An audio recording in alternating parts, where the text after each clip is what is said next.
This week on 3D Printed Soup, can we use 3D printing to avoid third-party crap peripherals? Let's find out.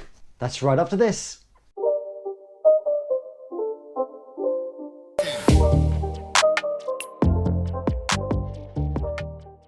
Hello photo makers and welcome back to 3D Printed Soup. This week I've managed to get myself a PlayStation 5. I got lucky and managed to procure myself this new console. No, I didn't buy it from a scalper. And I've had a look at some of the stuff which is available for it, and there is a lot of third-party accessory dross. And there's a lot of third-party dross peripherals out there. And I thought, you know what? I bet you with 3D printing, I can make my own third-party peripherals. And the thing I really wanted was a charger stand. PS5 comes with a lovely controller. And yeah, I enjoy it a lot, but a lot of the stands, they also just sit there plugged in the top, and all they really are is just purely a cable running in the back and a load of charging stations. So I thought, I want a nice, simple one. So I went on to Thingiverse and found a really good charging stand. Links in the description below. This uses the USB socket, which comes on the front of the PS5, and the USB charging cable, which already comes in the PS5 pack anyway. So I've printed this out and I've made myself a really awesome charging stand. Let's have a look and see if this is as good as the ones you can get on the market at the moment.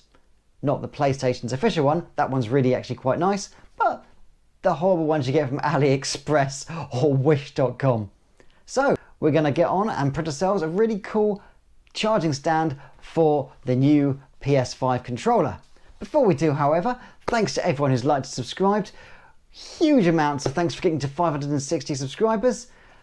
If you haven't subscribed, why not? It's easy. Drag your cursor down, left a bit, right a bit. That's it. Big one that says subscribe. Give that a click. Welcome to the 3D printed family, which is 3D Printed Soup. We love you. Have our children. Now, let's move on and 3D print ourselves some really cool charging stand accessories. Let's give this a try.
Yeah, so I'm very happy with the way this turned out. USB cable goes straight into the back of the hole there, clips in, and all you have to do is you just slide your PlayStation 5 controller into it, and it's there, and it's happily charging, resting on your desk or on your media unit. And it looks quite swish. It's got good lines, it's nice. I printed it in high quality, so basically it won't rub or damage the pad. I'm going to put myself some foam in there later as well, I think. Little thin foam sheets you can get from Hobbycraft and the like. Other hobby shops are available. And just to make sure it doesn't scratch the pad. But yeah, that goes in there very, very nicely and sits beautifully on my desk for charging. I think that's probably going to save me maybe 10-15 quid, which I'd have to spend on a terrible, crappy third-party accessory anyway. Yeah, works perfectly. Very happy with that. Thanks so much for watching 3D Printed Soup. If you like what I do, feel free to like and subscribe. Check out the Patreon if you want to get some extra content as well. We've got our ongoing Hero Quest 3D printed board series where we're playing through all of the Hero Quest's original game on my 3D printed board. Hilarity ensues. And yeah, I'm going to put up a few outtakes on there on my Patreon. Thanks for watching. Don't forget to like and subscribe. Stay happy, stay safe, keep gaming.